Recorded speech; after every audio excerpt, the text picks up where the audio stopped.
Измина уште една година, 2021, полна со политички, безбедносни, полна со здравствени, економски, политички ризици.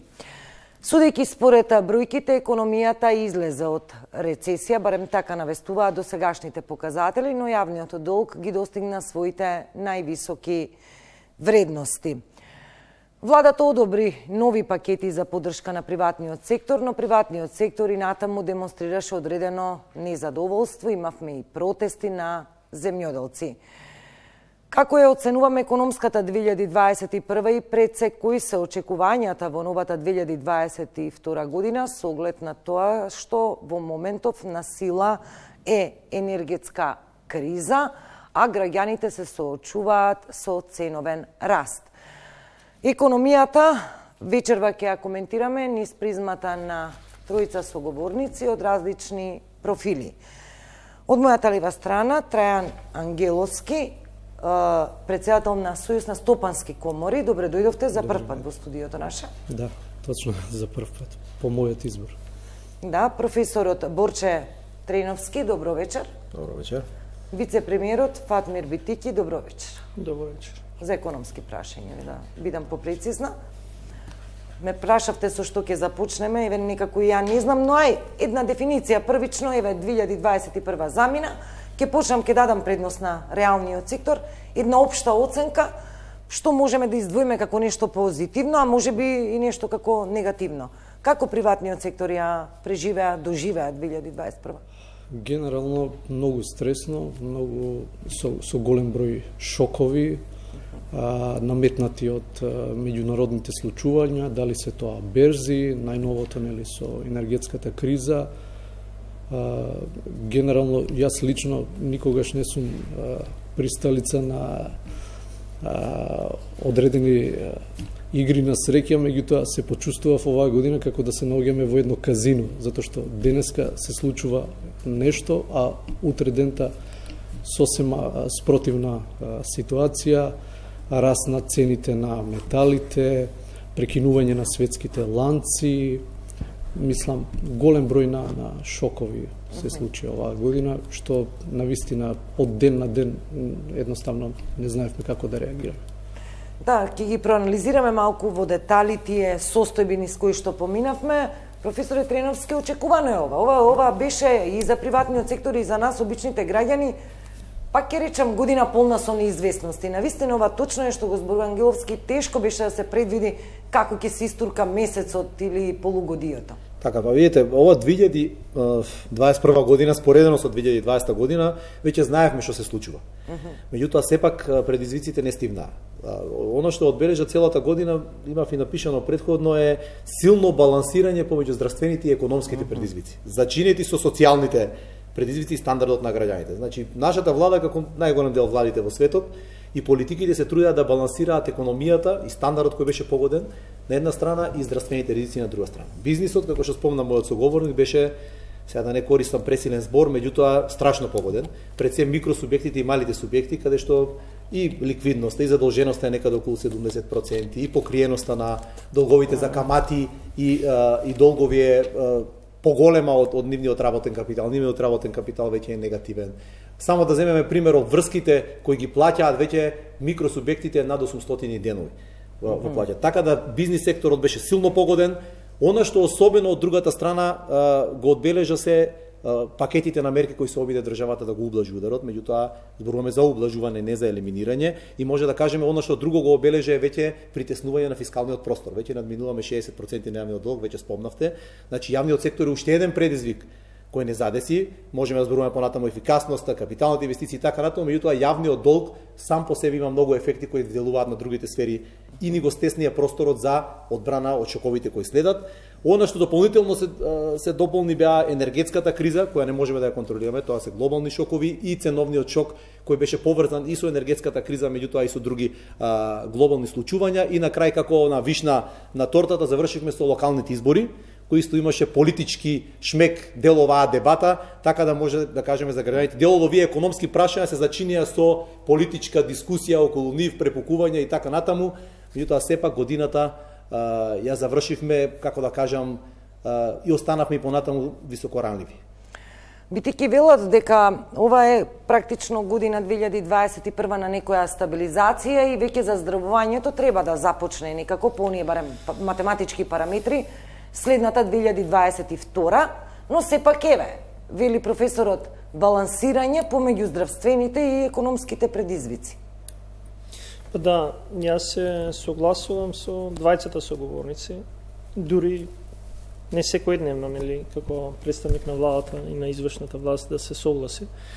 Тоа што најверојатно во 2021 ни се случи, а не можеше да се предвиди, е енергетската криза која што ни се случува, да кажеме, во почеток на крајот на третиот квартал и цел четврт квартал. Ова никој не можеше да го предвиди, иако имаше одредени навистувања и затоа ние реагиравме некаде во јуни, можеме да збориме веројатно за тоа.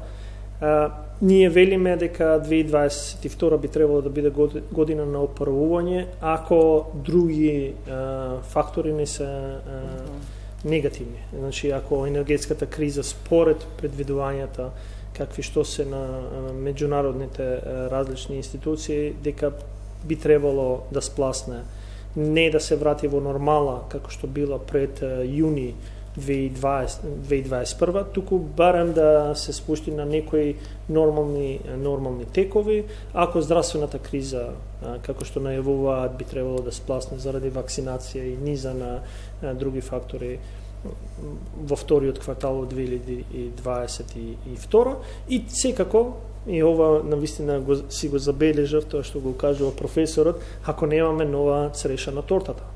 Затоа што нели локалните избори ги прогласи како цреша на тортата, ние за жал во нашата земја никако да избегаме од тоа дека треба некојаш да си оставиме одредените политички препукување и испитување на нашата политичка моќ, треба да ја оставиме редовно да си доаѓа и затоа некој тоа го испланирал дека треба да се случуваат во 4 години за да оставиш доволно простор на економијата, на одредени процеси да заживеат. На политики да видиме дали воопшто имаат некаков секако, за да може да зборуваме за некој ефект.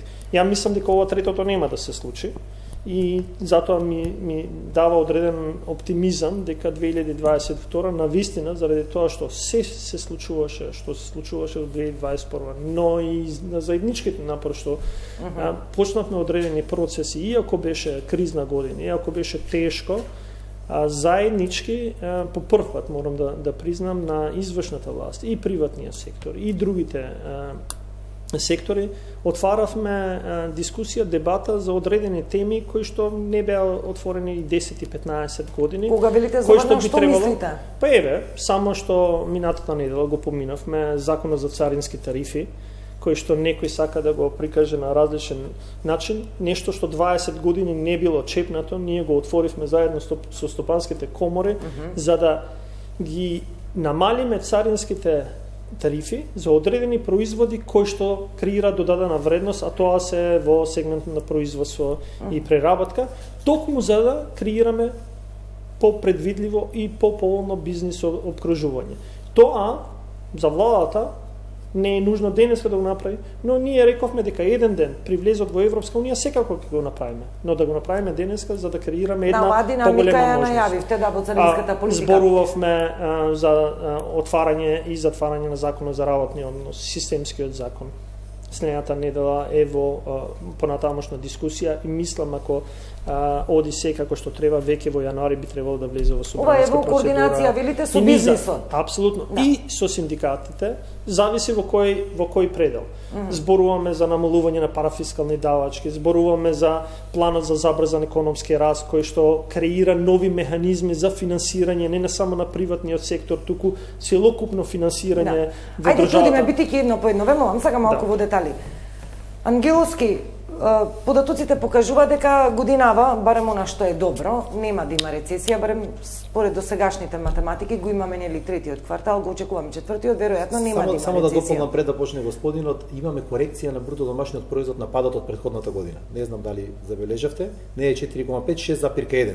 Значи уште подлабок, поголем е падот, значи подлабок, извинете што упаднав, односно сега растот би требало да биде поголем, односно тоа детерминира. Извинете. Да. Битка беше за работни места, да се задржат постојните, но битка беше да се донесе некој плюс инвеститор, нели? Битка беше фирмите, дел од нив да ја задржат нивната ликвидност да може да функционираат, но битка беше малку и да има развој, нели, во компаниите. Дали доволно актуелните политики во 2021 му помогнаа на приватниот сектор? Ние имавме повеќе пакети на мерки кои таргетираа различни сектори и дејности. И секогаш се појавуваше некаде во таа приказна одредено незадоволство, што е очекувано дека во услови кога се дели еден финансиски колач, секој сака што повеќе и побрзо да зема од него. Но дали реално овие владени политики придонесоа да имаме историски можеби најниска стапка на невработеност, да се зголеми вработеноста, да се сочуваат работните места во фирмите, да им се помогне на фирмите? Неколку прашања веќе ми поставивте во едно. Во однос на стапката на раст, веќе професорот кажа да не лицитираме со тие цифри. Мислам дека пред пандемиското ниво на економско ниво веќе ќе го доживееме следната година. Значи ние се уште се наоѓаме во минусот, така да небитно колкав е растот, колкав е падот, ние сме внатре на некој начин. Во однос на намалувањето на невработеноста. Се извинувам, ево да го расчистиме, што велите кога велите без разлика што имаме математички раст, ние сме внатре, се уште мислите дека сме ние сме се уште не сме го достигнале пред пандемиското економско ниво. Значи ние имаме сега одреден раст, меѓутоа со тој одреден раст ние се трудиме да го достигнеме она ниво кој го имавме пред појавувањето на пандемијата. Според проекциите на Народна банка, веќе следната година би требало, не знам во кој квартал, да го достигнеме тоа ниво. Но може да констатираме дека заздравува економијата и со сегашниве стапки? Генерално да. Во однос на намалувањето на невработеноста, јас лично очекувам дека процентот на невработеност дека ќе се намалува, како се глобализираме, како се развива економијата во следниот временски период, така да како цифра процентот на невработеност секако дека ќе паѓа во следниот период. И во однос на последниот детаљ кој ме прашавте, значи како фирмите се бореа на повеќе начини да ги задржат вработените, имаше повеќе предизвици, прекинати светските ланци на снабдување, во повеќе прилики го објаснувам тоа, например, на лондонската берза за метали. Порано, секогаш кога ќе сте влезеле на веб страната, вие имате една вредност за цената на челикот, алуминиумот и останатите метали. Сега веќе вие имате 6 цени. Едната е во Америка, втората во Европа, третата е во Турција, четвртата во Кина и така натаму. Значи, светскиот пазар е распаднат на некој начин, просто е невозможно или со големи потешкоти да вие донесете еден производ од еден крај на светот во друг крај на светот. И тоа се навистина големи предизвици. Имаме ние тука одредена шанса, особено со оглед на тоа што се наоѓаме во Европа, ние треба да интензивираме, да се промовираме во овој временски период, се со цел да отвориме некои нови пазари на кои им е загрозено снабдувањето и можда тоа е една така минимална шанса. Нова Ангелски, јас согласувам со вас, но се политики малку на повисоко ниво кои што вајда предпоставувам, да не користам вакви зборови, бараат некоја поширока, зборувам, дебата, стратегија да се влезе во таа приказна, по еден широк фронт. Јас вас сакам да ве прашам, например, дали туристичкиот сектор, дали угостителскиот сектор имате членки, така, од овие бизнеси, дали сметате дека навреме ја добија државната помош, значи во овој наш микросвет овде, за да ги задржат работните места? Дел од тие бизнеси кај вас се нели производителите на кеси сега алармираат дека се соочуваат со проблеми намалено, дури мислам рекоа 90% очекуваат намалување на нивното производство. Моето искуство е генерално во нашава држава, без оглед која политичка гарнитура била на власт, секогаш некако работите се прават премногу сложено. И во однос на помошта што ја спомнавте, генерално да, имаше одреден број на фирми, угостителски сектор, туристички, кои искористија дел од таа помош. Меѓутоа, гледајќи малце пошироко во регионот, имаше примери каде што многу поедноставно се добиваше таа пандемиска помош. Едноставно ги пријавувате бројот на вработени, веднаш добивате 2-3 плати, имате обврска од неколку месеци да не ги отпуштите и така натаму. Овде беше со така малце посложен процес на добивање. Треновски, сметате, често ги дискутиравме тие пакети на мерки, дали на време стаса, не стаса, па опозицијата и власта често и си играат со бројките. Ке го прашаме битики дали конечно имаме некоја сума, колку пари годинава се инјектира по основ на тие пакет мерки пандемиски, постпандемиски за компаниите. Веројатно ќе ми одговорите, се амортизираш ударот. Нормално е, се инјектираат пари, ќе се ублажи ударот, но дали доволно и на време? Видете, ние уште од кога почна кризата имавме некој, тогаш беше економскиот совет, па дискутиравме за мерки, имаше ограничени финансии. Сега на оваа страна имам, на едната страна е бизнис секторот, на другата страна ни е владата и државата. Треба да имаме предвид две работи. Потребите кои беа пандемискиот удар и шокот пред се на туристичкиот сектор, на трговијата на големо и мало, на скоро сите гранкини, например кожарската 42%, првите два квартали имаше 40% пат. Значи, точно е дека имаше големи потреби, на другата страна беа ограничените средства на државата кои постојат. Значи треба да бидеме реални на двете страни. Не можеше неограничено да се елиминира тој удар. Дали можеше побрзо да се?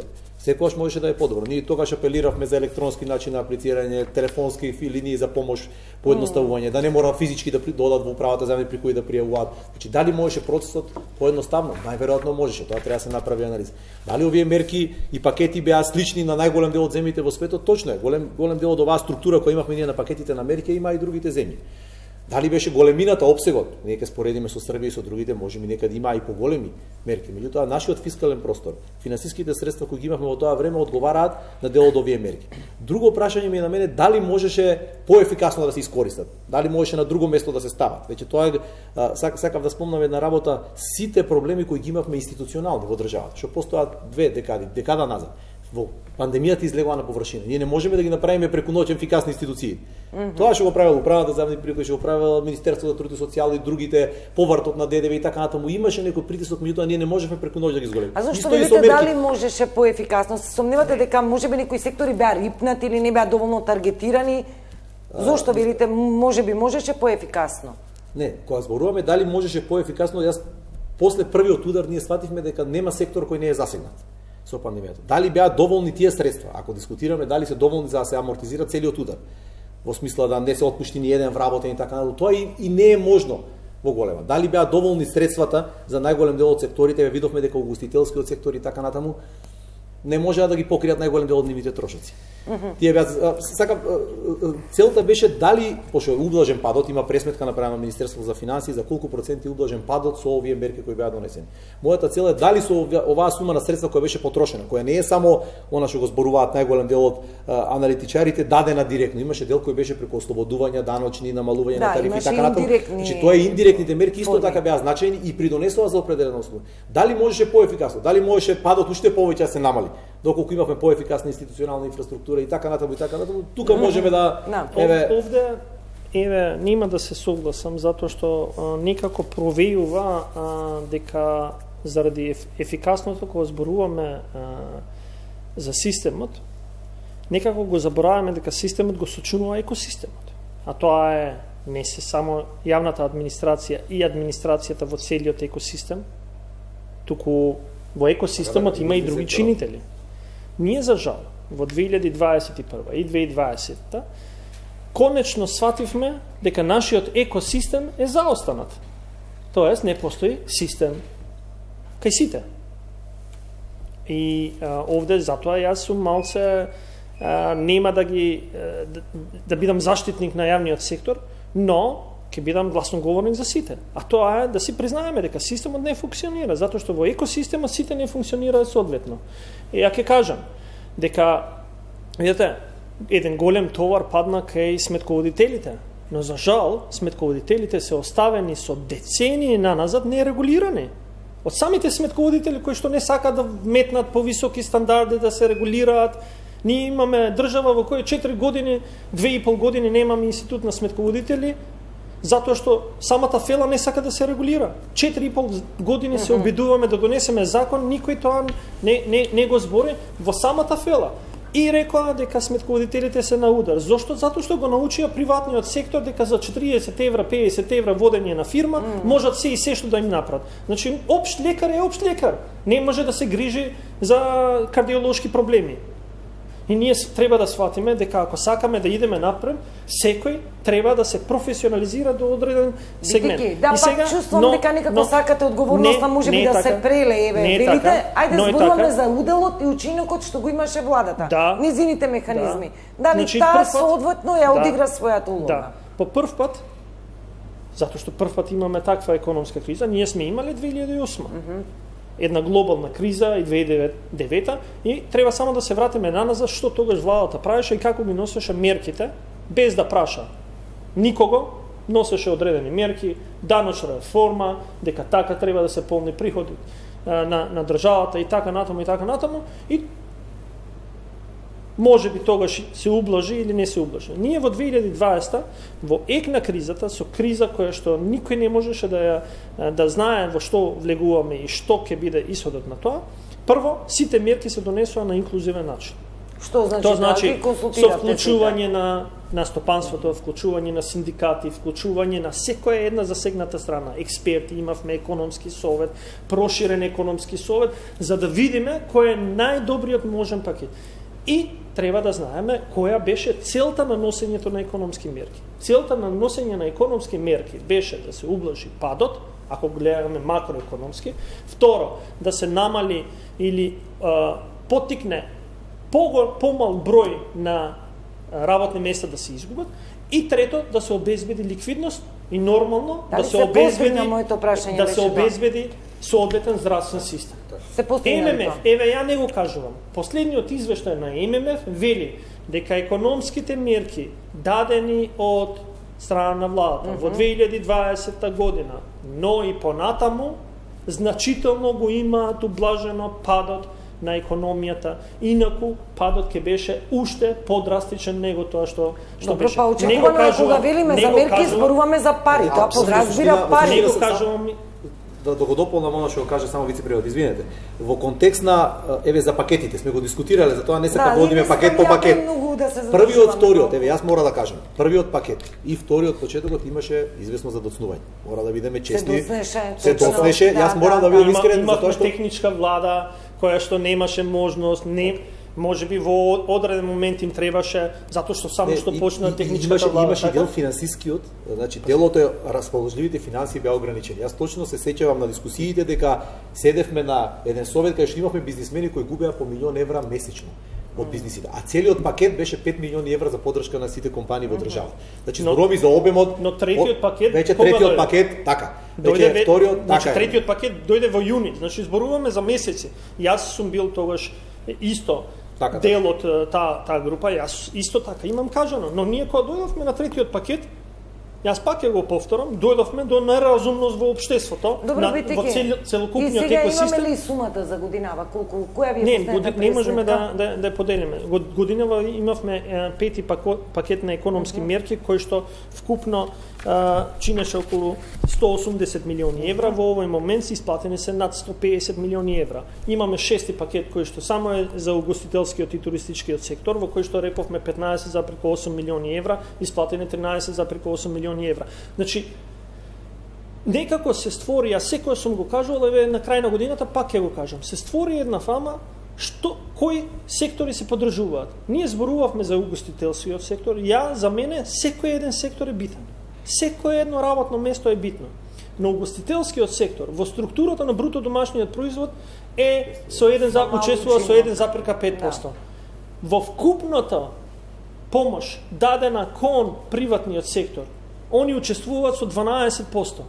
Затоа што па имаат одредена категорија на луѓе кои што ги вработуваат, кои што секако треба да им се помогне.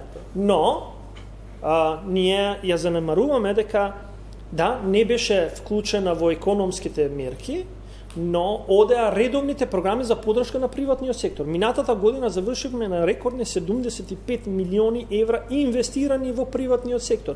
Годинава, преку Фондот за иновации и технолошки развој и програмата за финансиска поддршка на инвестиции, ќе завршиме со преку 50 милиони евра инвестирани во приватниот сектор, кои што не се дел од економските мерки заради COVID, затоа што редовните програми продолжуваат да се поддржат.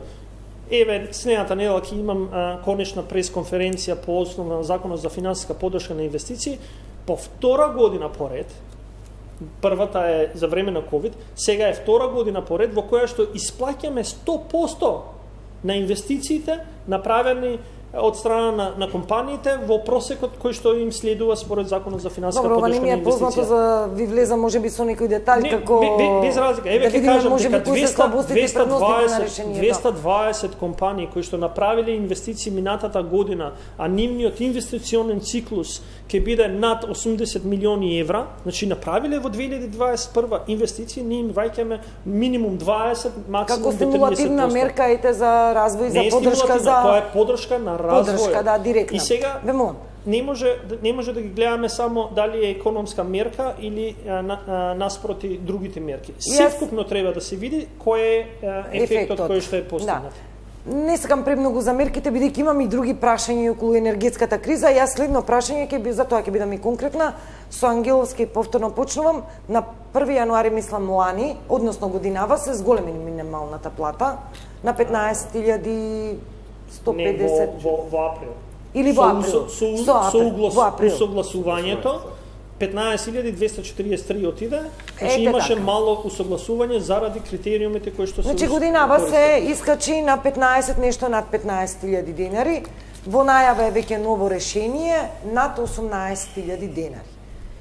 Сега ако ова го гледаме нели низ очите на работниците е добре дојдено и треба така да е, бидејќи тоа е некоја минимална сума за некој минимален достоинствен нели живот. Подготвен ли е бизнес секторот, консултиран ли е?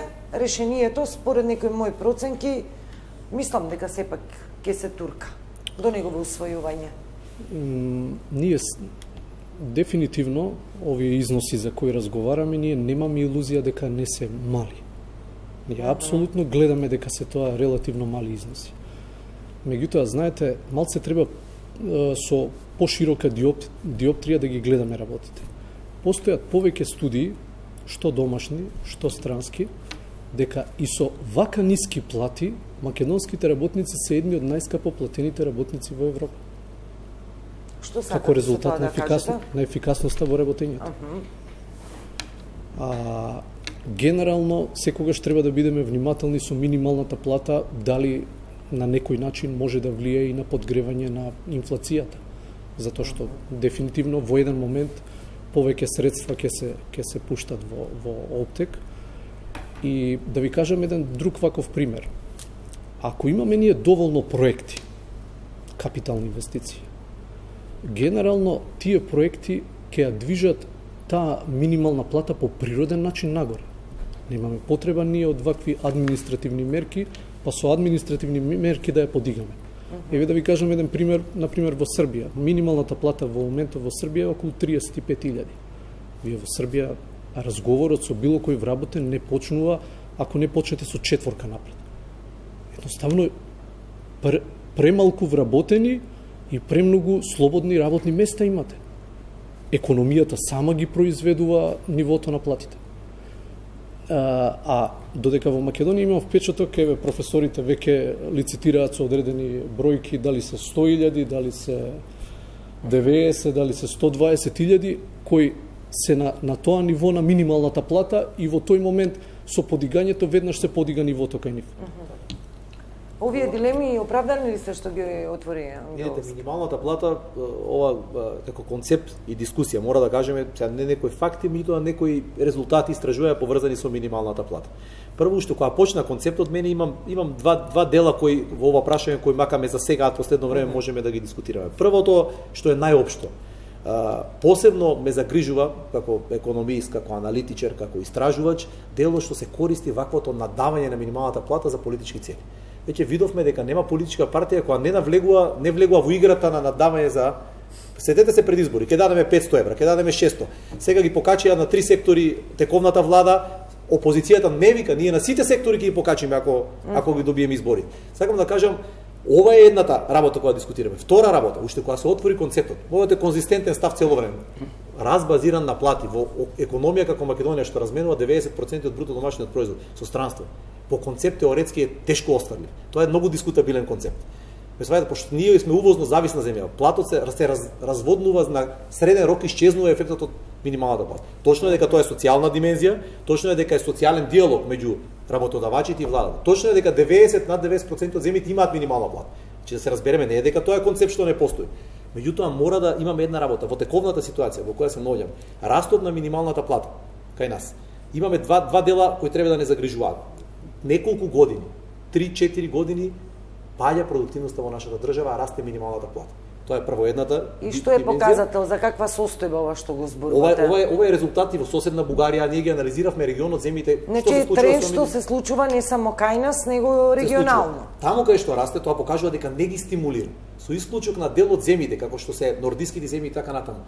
Растот на минималната плата не стимулира продуктивност. Значи со исклучок на неколку земји во Европа, тоа се 3, 4, 5 земји. Има други ефекти, можеме да кажеме. Понекогаш имавме целта дали платата ги стимулира продуктивноста или продуктивноста ја стимулира платата. Многу почесто оди обратно. Меѓутоа имаме и земји кај што паѓа продуктивноста, а расте сепак платата. Меѓутоа друго ми беше, сакав еден друг дел да го спомнам. Регионалните диспаритети за кои често зборувам за оваа минимална плата. Во североисточниот регион минималната плата е 90% од платата просечна во преработувачката индустрија, во преработувачкиот сектор. Значи ние не можеме, во Скопје е 42% од просечна. Не е 60, ама во североисточен, во источен. Значи притисокот на тие мали фирми, тие се 64% се микрофирми, ние имаме 90% од фирмите имаат до 9 вработени во цела држава. Значи тие се под удар на ова. Третото, последното што се случува исто што ме загрижува од економска природа е притисокот, видете ги синдикатите. Веќе почнува на спиралата која дискутираат за зголемување. Ние имаме притисок на 4-5 производисти. Ние имаме глобално зголемување, се уште нема место за паника за цените. Меѓутоа ме загрижува синдикатите и потурнувањето. Јас мојот брат лично ме прашува 3 пати дали ќе ни ја зголемат минималната плата. Че сакам да кажам, не сум против зголемување. Низок е стандардот. Меѓутоа се случува и друга сфера. Се доближуваат распонот на плати. Да, во јавниот сектор има притисок зголемување. Значи да. Треба сериозно да размислиме, не дека не треба да се зголемува минималната плата. Значи не одам во таа димензија. Внимателно за тоа што таа е поврзана со конкурентноста на нашиот бизнис сектор. Да, и веројатно додека ние ова го говориме, нашите гледачи кои што ја чекаат таа минимална плата или сега зголемувањето, далечни се од овие економски перспективи, оценки и проценки, најважното е нели на први да завршам со една реченица, а не та. Да има зголемување на платата, а крајната цел и поента на сето тоа веројатно е малку и стандардот да се подобри. Ние зборуваме за буџет, ќе отвориме и тоа. Тоа е плюс и минус. Значи ние ќе ја зголеми владата минималната плата, ќе ја зголеми пензијата на мојот татко. Јута он мора да ја наплати, ќе му ја земе преку данок, давачка од определен сектор или од некоја друга. Значи не е возможно ако не е издржано зголемувањето, тоа да не се одрази на приходната страна. Ако не е според некоја природна економска законитост. И битејќи ќе се остане ли сега на овој став дека идеме со зголемување на Тоа е став на синдикатот. Тоа е барање на синдикатот, ставот на владата и тоа што сме го ветиле е дека да, минималната плата ќе биде 18.000 денари. Но искрено, јас се затекнав од барањето на синдикатот или да кажеме ултиматумот на синдикатите дека или на 1 јануари ќе го има или ќе има генерален штрајк, затоа што велам ме изненадува, затоа што 2 години наназад сите крупни одлуки во државата по однос на работничките права, а во кој што влегува еве и сегментот на минимална плата, се донесени преку диалог во социјоекономскиот совет и консензус на работодавачите и синдикатите. По прв пат имаме една страна која што вели или ова или генерален штрайк. Ја велам, да, минимална плата ќе има, но кога ќе го постигнеме консензусот, сите три страни, тоа се, јас затоа зборувам за екосистемот. Трипартитен диалог, влада, работодавачи, синдикати. Ке го има, можеби ќе се дефинира и за повисока, можеби и за пониска, затоа што таа мора да биде поврзана со продуктивноста, со зголемување на ефикасноста во приватниот сектор.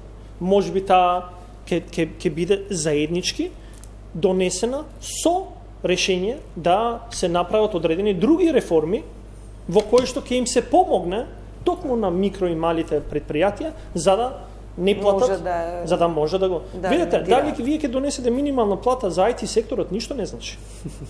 Добро, ние зборуваме за овие ниско не секако, за IT секторот, за Која е минималната плата за IT секторот? Да, 50 и нешто илјади е просекот. 58.000 е последниот просек. Значи таму е 40.000 денови најверојатно минималната плата која што ја дават во IT секторот. Но мене тоа што ме загрижува и затоа јас сакам да кажам дека не можете унилатерално да кажувате дека или ова ќе го има или тоа е крај. Ние имаме друг податок кој што е многу битен, а тоа е дека нас навистина ни паѓа бројот на невработени. Но ни се зголемува процентуално процентот на вработливост. И ние во суштина ќе се доведеме многу брзо да на пазарот на труд нема што да понудите. Проценката моја е дека 10% ни е природната стапка на невработеност. Значи уште 5% ние ако земеме неформалната економија ќе дојдеме на лимитот, значи на потенцијалот. А ја очекувам дека за 2 години ние ќе дојдеме до таа природна стапка на невработеност. Ние нема да имаме што да понудиме на пазарот на труд. Мене тоа ме загрижува. Да, имам во видео јас. Не е само така. Туку ќе ослободиме капацитети таму кај што треба да се ослобода, затоа што ефикасноста, еден од сегментите на ефикасност е тоа што ние го правиме кон приватниот сектор како влада. Поддржуваме воведување на нови технологии, тоа значи реквалификација на постоечката работна сила да станат попродуктивни, за да можат компаниите соодветно да ги наградат, но таа работна сила која што ќе се ослободи, затоа што ние некако сакаме и да имаме да сме земја кој што ги користи можностите. Еве преска зборуваше за вредносниот ланец господин Трајан. Да. Но од друга страна велиме да, ама во тој процес можеби ќе дојдат компании со висока технологија, па нема да вработуваат многу луѓе. Па да, додадената вредност како ќе ја постигнеме? Продуктивноста како ќе ја зголемуваме? Ќе ја зголемуваме преку воведување на нови технологии, на висока технологија, која што не е базирана на работна сила, на голема работна сила. И кој остана сега под агенција за вработување во тие списоци од 200.000 невработени? Каква структура е? Мислам дека овде се наметнува едно прашање, поимот еве професорот ќе го потврди, мобилност на работната сила. Веќе имаме проблеми во одредени градови, одредени високотехнолошки фирми, например, знаеме за случај Охрид и околината, каде што навистина се нудат пристојни примања. Имате проблем од вработените, јас сум од Скопје, како во Охрид или од друг град и така натаму. Знаете, ако гледате вие во Западна Европа, луѓето се фокусирани на тоа, каде ти е работното место, таму и живееш. Добро, тоа е малку и промена и на менталниот склоп, на пристапот кон работите, нели? Џабе ние да живееме во Скопје, да примаме... Ние мораме да го сузбиеме митот. А митот е дека работното место е на 2 чекора од дома. Добро, не, вака, да не навлегуваме во овие детали, јас сакам да поинтирам тие 200.000 невработени кои се. Следното прашање и следното барање кој што доаѓа и господин Трајан го кажа, кога ќе ги отвориме границите. Отварањето на границите значи зголемување на конкурентност. Зголемувањето на конкурентност значи дека имаш за едно работно место некако сега нула пријавени, туку ќе имаш 15 различни пријавени, кои што може да доаѓаат од Србија, може да доаѓаат од Албанија. Добро, но може и наши да одат надвор, значи таа миграција се соочи и Бугарија се соочи со миграција на работна сила и Романија и сите. Тоа е нормално флуктуација на мобилност. Човечкиот капитал сега го отворивме, наметнавме едно невработени. Човечкиот капитал е посебна димензија за која можеби треба да разговараме малку подетално. Можеби ние повеќе ќе се соочиме со одлив и на тие кадри што ги имаме отколку со прилив на кадри од надвор. Вие наскоро треба да размислуваме дури две работи. Едното образовниот процес и создавање за нашите компании кадар, а второто е да заштитиме одливот на кадри. Еден доктор да произведете. Имаше некоја пресметка на наша докторантка, чини 105.000 евра. А ние го даваме. Значи тие 105.000 евра одат во Германија, такви одат 30. Ние го даваме без. Значи загубата општествена е огромна. Како да го сега ќе се вратам на прашањето кои се тие невработени. Само кратко, ќе морам реклами да повикам кратко. Во овој момент имаме 133.000 во ноември, 133.000 баратели на работа. Активни зборуваме. Да. Видете, ние во еден пик на кризата имавме над 170.000 баратели на работни места, активни, ама сите кои што биле пасивни се пријавија заради бенефициите и помошта, да. Пасивните не ги третираме реално. Затоа што тие по сите анализи припаѓаат на неформалната економија и таму се прават мерки за намалување на неформалната Структурата на овие, ве молам кратко, што се активни баратели, ја знаеме. Сосема различна, но клучниот одговор е дека не се одвосвуваат на пазарот на труд, на барањето на пазарот на труд. Тоа значи тоа што го бараат, тоа што го имаме таму, не се одвесува. Тука, ова сега не враќа на една друга тема, стратегија во образованието, поврзување со потребите на пазарот на труд, дали имаме соодветно образование, дали знаеме што ни треба, дали перспективно можеме да предвидиме што ќе треба на пазарот на труд, за да се прилагоди. Зборам еден од сегментите, не е дека е клучен, еден од рецепт. И јас како вице-премиер задолжен за економските ресори, велам дека да, образованието не спаја под моите ресори кои што ги координирам, но велам, реформите во образование не може да се направат ако соодветно ние не знаеме која е визијата на нашата држава на наредните 20 години. Најмалце. И дека ќе произведува образованието такав кадар кој што ќе биде потребен на нашата земја во наредните 5, 10, 15, 20 години. И затоа реформите не може да се направат само еднострано во еден сегмент. Затоа што ние со професорот и со комората работиме на развојот на националната развојна стратегија, во која што ќе треба да дефинираме. Следно прашање што ќе дојде е каков здравствен систем ќе ти биде потребно. Затоа што например, во тоа што здравствениот систем го нуди во Белгија и во Германија, наспроти нашиот, се сосема различни. Не од квалитет на здравствени услуги. Болно ќе биде ова, само да кажем, болно ќе биде трансформацијата воопшто на образовниот систем. Она што го кажа господинот Битичи. Прво мора да има за професионално сочување на 5 години. Јас ќе кажам примери неколку. Имате општини, региони кај што имате школи кои произведуваат медицински сестри, а нема ни една болница во регионот, а произведуваат 1500. Имате други, сакам да кажам, усогласеноста и регионална и било каква со. Меѓутоа, имате наставници кои се обучени во тие, па сега треба нивни да ги преквалификувате. Имате притисоци, знаете која е фантастичен индикатор е дека годинава во дуалното образование, тоа што го правиме со приватниот сектор, ако пред 5 години имавме 2 компании кои што беа вклучени во дуалното образование, сега имаме 240 компании кои што се вклучени. Тоа е не позитивен ишчек. Тоа е индикатор дека правиме овдека пауза за реклами и продолжуваме. Продолжуваме со емисијата, да, веќе и за време на паузата имаме разговор овде. Ангелски, повторно со вас, она што знаеме дека 2022 ја започнуваме со ново решение, денеска усвоено во собрание, недела неработен ден.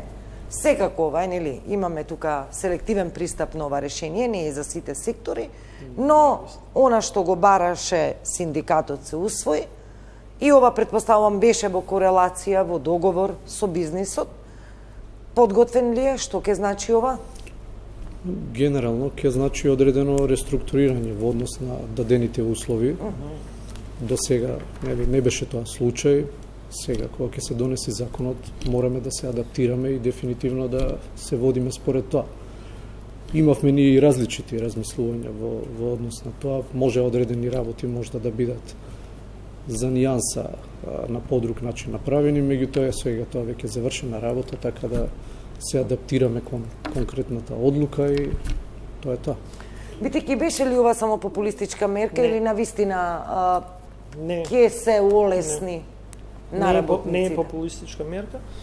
При една анкета на Сојузно стопански комори, која ја почнавме дискусијата, заедно во социјоекономскиот совет и со коморите, анкетата направена беше дека дури 65% од компании ја поздравуваат идејата за неделен неработен ден. При тоа укажуваат дека треба во соодветни сектори да се пази да не се наруши техничко-технолошкиот процес, затоа што штетата може да биде поголема.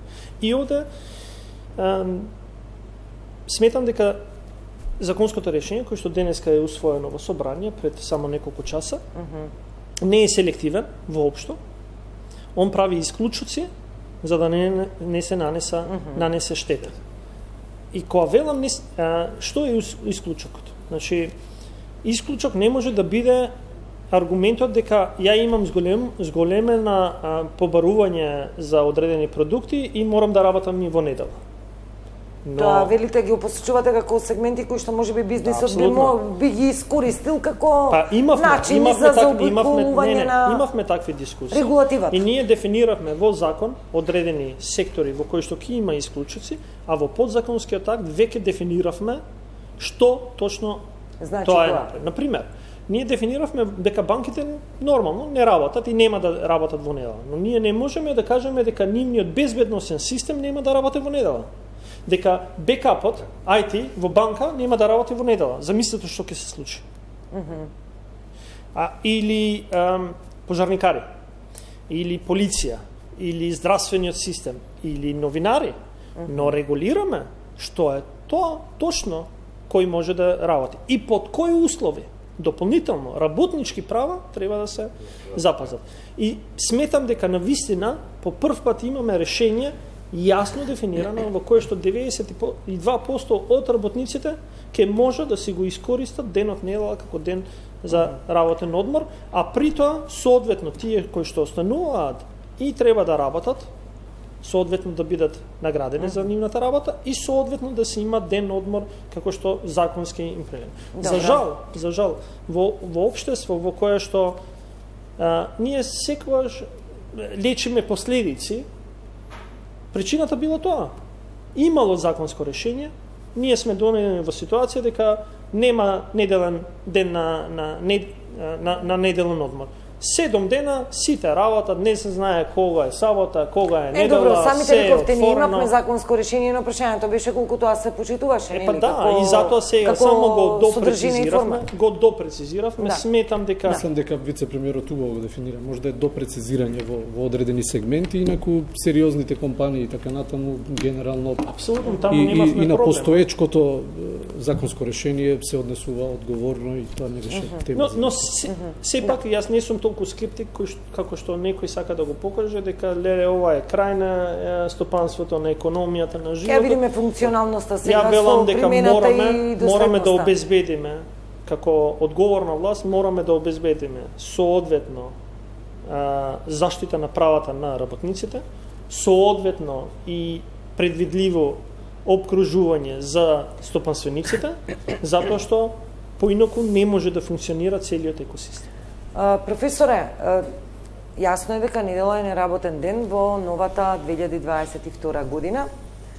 Видов некои податоци, мислам дека во ноември 2021 во споредба со ноември лани е измерена една од повисоките стапки на раст на трошоци на живот за нешто повеќе од 4%. Ова сакам да биде вовед во моето следно прашање.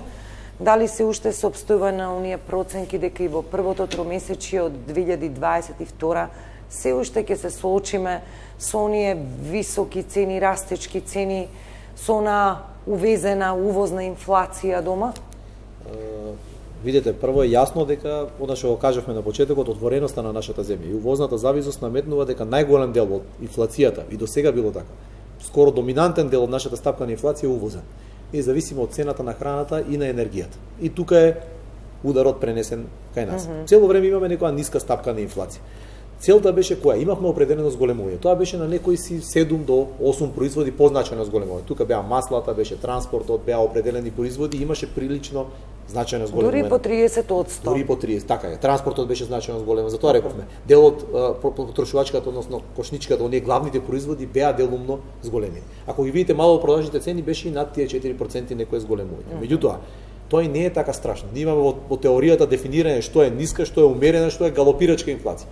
Значи има земји кои континуирано со години обстојуваат на стапка над 5%. Нашата каква е со сегашниот тренд? Значи нашата проекција моментално дека до следната година ќе биде 2% инфлацијата сакам да кажам, ако ги видите 7 институции, Европската комисија, Меѓународниот монетарен фонд, прогнозите за стапката на инфлација. Нашата е најконзервативна на Народната банка.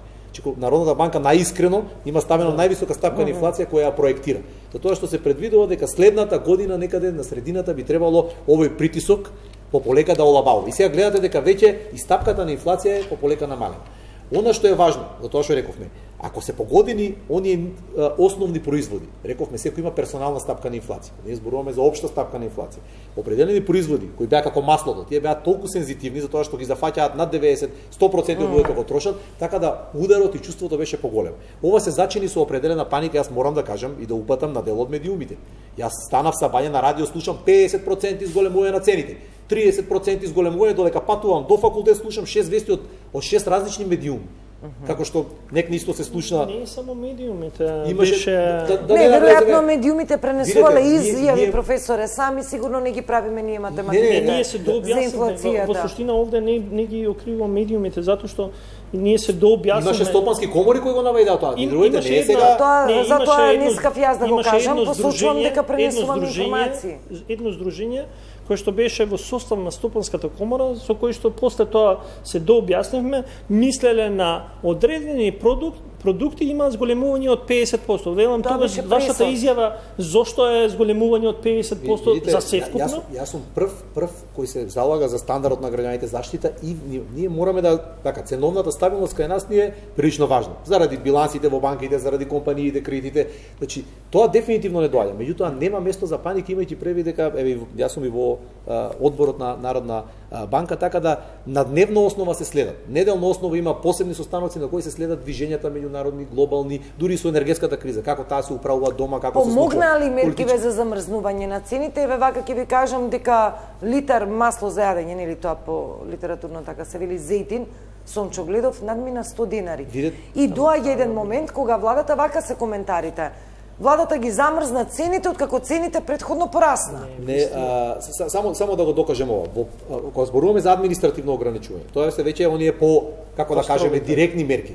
Сега зборувам исто и за Народната банка. И она има меки мерки, може да има и неконвенционални мерки на заштита. Исто е и фискалната политика, односно владата на замрзнување на цените. Меѓутоа, знаете зошто беше важно, јас зошто зборувам за замрзнување? Самата паника која се создаде, имаше период кога јас имавме, генерално проверив неколку производи, зголемувањето на цените на домашниот пазар беа дупло поголеми од на глобалните пазари. Што значи дел од домашните производители, бизниси почнаа да ги злоупотребуваат дел од цените, мораме да го кажем. Тоа создаде таа паника. Почна народот да се плаши да купува нагло, тие го почувствуваа, имаше дел во металната индустрија, дел со металот и со не металот, него производите во градежништвото. Имаше нагло скок, јас ги гледав глобалните цени на берзите, кај нас имавме за 70% поголеми цени. Така да ова беше начин прво да се смират очекувањата, да се смири паниката, да се каже дека тоа е со краткорочен ефект и дека нема место за паника. Точно е дека се зголемени, сега заштитата од страна на владата, господинот Битичи е тука, на ранливите категории на граѓани. Дали е потребно на оние кои се енергетската сиромаштија, дали е потребно на оние кои се најпогодени поради зголемувањето на цените, тоа веќе таргетирано може да се преземе или административното. Да.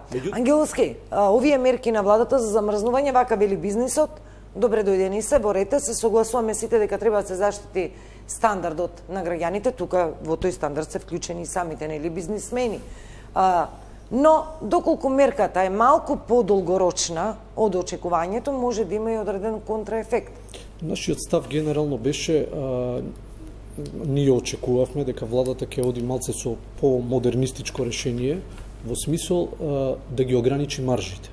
Има одредени земји и во регионов и во Европската Унија кои го сторија тоа.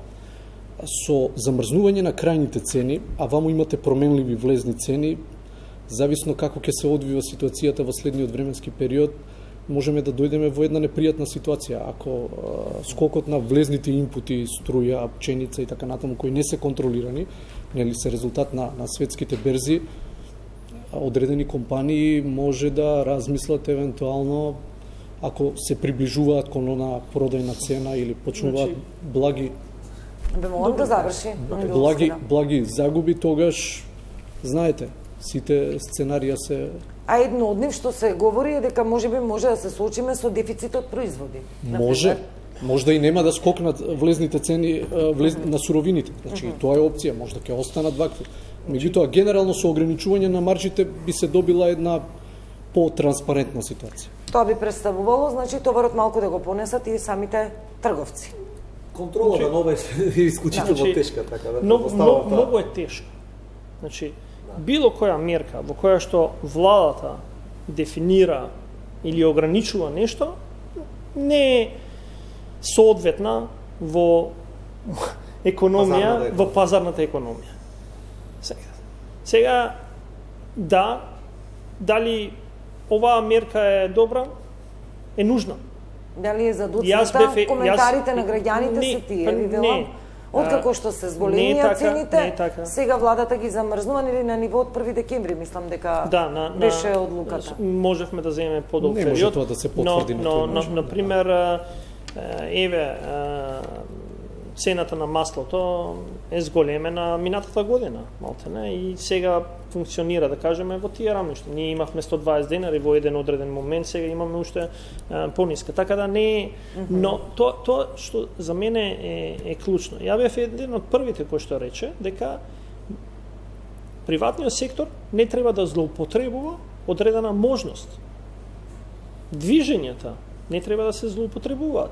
И ние свативме дека, тоа што го кажа и професорот, сите кои што познаваат малце економија, сватија дека одредени субјекти сакаат да профитираат. Тоест, има движење на цена, затоа што ја не се согласувам дека зголемувањето на електричната енергија влијае за 30% зголемување на цената на производот, затоа што таа од 5 до 9, 5%. Па да, затоа што таа во суштина во основната цена на самиот производ влијае 5 до 9%. Ти да имаш и 100% зголемување, тоа значи на 5% 100% зголемување е 2,5% на крајниот цената на крајниот производ. Ама не може да биде 20%.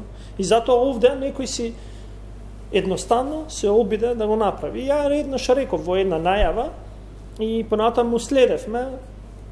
Се радувам што не дојде до тој момент, а тоа е да Комисијата за заштита на конкурентност се вклучи, затоа што она се вклучува кога има навестување за картелско здружување, за дефинирање на цени од други природи.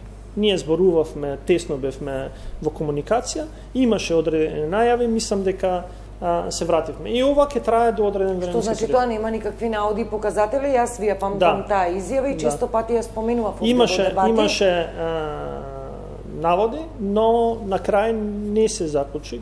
Не можевме да дојдеме до конечен таков заклучок дека до крај тоа е направено така. И ние ги следиме. И понатаму ги следиме состојбите, затоа што тоа зборуваме дека навистина зборуваме за основни производи.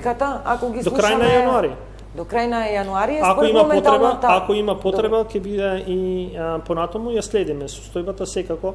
Не стравувате од ова што велат бизнисмените дека доколку стане малку среднорочна или подолго трае, може да предизвика контраефект. Ако велиме се зголемуваат цени на суровини, на транспорт, на горива и така натаму. Па не, затоа што ги следиме состојбите, ние секој момент можеме да креираме мерки кои што ќе им помогне токму на тие производители, но одредените производи не се производи кои што се генерираат или произведуваат во нашата земја, они се извозно ориентирани, така да за овие продукти треба да видиме. Например, еве сега имаме една дискусија со прехранбената индустрија, со производителите на лепни производи, дали евентуално следната година ќе треба да вклучиме одредени стокови резерви за да им се ублажи евентуалниот удар.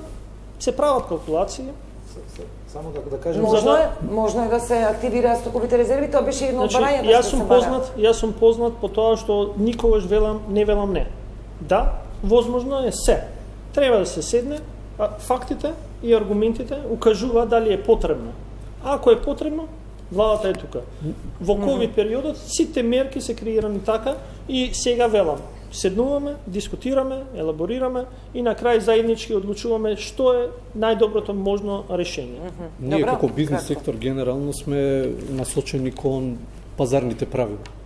Значи, убаво објасни вице-премиерот дека секое замрзнување е непопуларна мерка која е дискутабилна, нели, од повеќе основи, меѓутоа ние реално очекувавме дека ќе се активираат државните резерви и дека на тој начин ќе се изврши дополнителен притисок на одредени цени на одредени суровини и на тој начин очекувавме стабилизација на состојбата. Значи ние генерално секогаш ги почитуваме пазарните законитости.